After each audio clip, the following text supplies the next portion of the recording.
बड़ी अजीब बात है ना। कभी किसी ने सपने में भी नहीं सोचा होगा कि एक दिन ऐसा भी आएगा, इंसान अंदर कैद हो जाएगा और जानवर खुली हवा में सांस लेगा।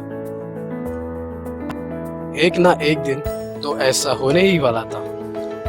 जो जुल्म और अत्याचार हमने आज तक इस धरती पर किया था, उसका फल तो एक दिन मिलना ही था। यही होता है जब इंसान स्वार्थ में अंधा हो जाता है, अपने ही हाथों धीरे धीरे अपनी कब्र खोदने लगता है।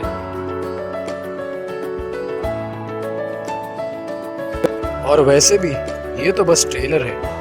वक्त रहते सुधर जाओ, वरना अगर प्रकृति ने कहीं पूरी पिक्चर लॉन्च कर दी तो ऐसा एक्शन होगा कि सब बर्बाद हो जाएगा, सब तहस नहस हो जाएगा। और ये प्रकृति का इंसान पर आज तक का सबसे बड़ा तमाशा होगा।